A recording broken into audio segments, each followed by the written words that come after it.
Assalamualaikum warahmatullahi wabarakatuh. Salam lestari, salam konservasi. Baik, pada video ini kita akan bahas mengenai kelanjutan dari materi anatomi tumbuhan, di mana sebelumnya kita sudah bahas mengenai jaringan secara umum. Kemudian di pertemuan sebelumnya, kita juga sudah bahas mengenai jaringan muda, atau kita kenal sebagai jaringan meristem, yaitu jaringan yang masih memiliki sifat embrional atau masih sangat aktif untuk membelah. Nah, pada video ini kita akan masuk ke jaringan dewasa, di mana untuk video ini kita akan bahas mengenai parenkim atau yang sering juga disebut sebagai jaringan dasar. Nah, disebut sebagai jaringan dasar, ini karena keberadaan dari parenkim bisa kita jumpai pada semua organ yang terdapat pada tumbuhan. Nah, adapun yang akan kita bahas untuk parenkim, yang pertama adalah pengertian, kemudian struktur dari sel parenkim, sifat, tempat, fungsi, dan juga jenis-jenis parenkim. Dan yang terakhir adalah bentuk-bentuk dari jaringan parenkim ini. Nah, untuk pengertian, jaringan parenkim merupakan jaringan dasar yang terdapat di seluruh organ tumbuhan. Nah, karena keberadaannya ini kemudian disebut juga sebagai jaringan dasar. Dikarenakan parenkim ini sebagai penyusun sebagian besar jaringan pada akar, batang, daun, bunga, buah, dan juga endosperm pada biji. Nah, itu alasan kenapa parenkim disebut juga sebagai jaringan dasar.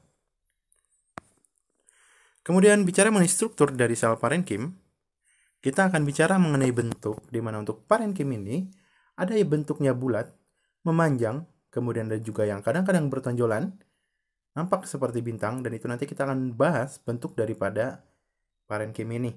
Kemudian pada jaringan dewasa, kedudukan daripada sel-sel parenkim itu rapat, kemudian masih ditemukan ruang antar sel yang teratur. Nah, karena keberadaan dari ruang antar sel, kemudian kita akan melihat keunikan daripada parenkim ini.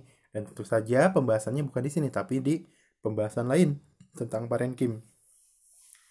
Kemudian yang ketiga merupakan sel hidup.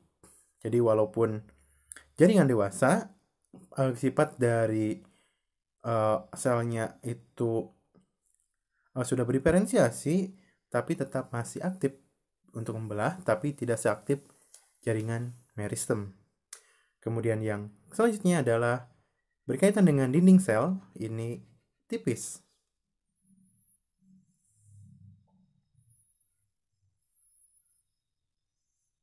Kemudian untuk sifat-sifat, masih kelanjutan daripada yang tadi, dinding sel tipis kemudian mempunyai nokta, kemudian merupakan sel yang aktif, kemudian terdapat sentra vakuola yang besar, kemudian plasida itu berupa leukoplas ataupun juga berupa kloroflas, kemudian terdapat intercellular space atau ruang antar sel, kemudian selnya berbentuk segi enam, dan kita bahas mengenai istilah-istilah yang ada di slide ini. Yang pertama ada nokta. Nokta yang ini sudah kita bahas. Ada video khusus yang membahas mengenai nokta. Untuk ulasan, nokta ini adalah bagian daripada dinding sel yang tidak ikut menebal, sehingga nampak seperti celah dan merupakan jalur untuk transportasi zat antara dalam dan luar sel. Kemudian yang selanjutnya, terdapat sentra vakuola yang berukuran besar. Itu juga sudah kita bahas pada video khusus, yaitu berkaitan dengan komponen non-protoplasma berkaitan dengan vakuola. Kemudian plastidanya ini berupa leukoplas atau juga kloroflas, di mana untuk leukoplas ini adalah plastida yang digunakan untuk penyimpanan cadangan makanan, di mana untuk jenis leukoplas ini sudah kita bahas. Yang pertama ada proteinoplas, ada elaioplas, dan juga ada amiloplas, tergantung daripada jenis makanan atau zat makanan yang disimpan. Kemudian yang selanjutnya ada kloroflas, ini merupakan plastida untuk melakukan fotosintesis karena di dalamnya terdapat ada zat hijau daun atau klorofil.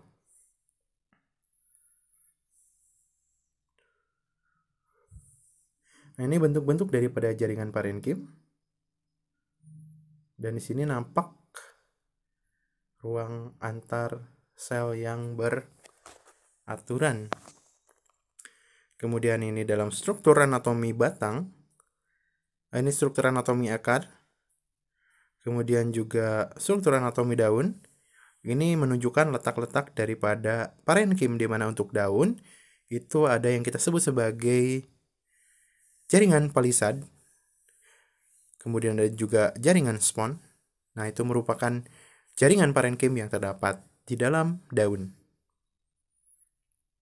Kemudian di akar itu biasanya kita bisa jumpai pada bagian korteks. Pada bagian korteks biasanya disusun oleh parenkim-parenkim yang ditunjukkan oleh tanda merah tadi. Kemudian untuk tempat jaringan parenkim itu bisa kita jumpai tadi hampir pada semua organ pada tumbuhan. Di sini ada korteks pada batang dan juga akar, kemudian pada empulur batang, kemudian pada mesofil daun, pada daging buah, kemudian juga pada endosperm biji. Kemudian struktur batang pada dikotil ini terdapat pada bagian korteks dan juga pada fit atau pada bagian empulur.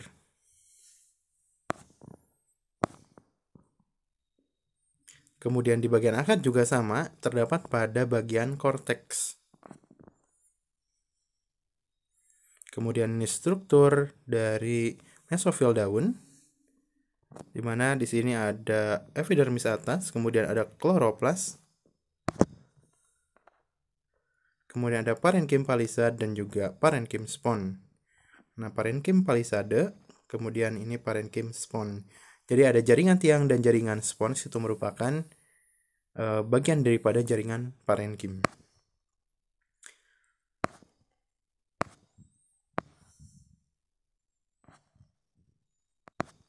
Kemudian yang terakhir adalah fungsi jaringan parenkim, yaitu digunakan sebagai tempat penyimpan cadangan makanan. Contohnya pada endosperma, yaitu pada biji-biji jagung, kemudian juga pada biji-bijian tanaman yang lain. Kemudian tempat berlangsungnya fotosintesis, contohnya itu pada mesofil daun, tadi ada palisade dan juga ada spons. Kemudian penyokong tubuh bila vakuola berisi air. Kemudian contohnya ini ada tumbuhan lunak, contohnya pada bayam. Jadi kita akan jumpai adanya parenkim air. Kemudian penutup luka dan juga regenerasi.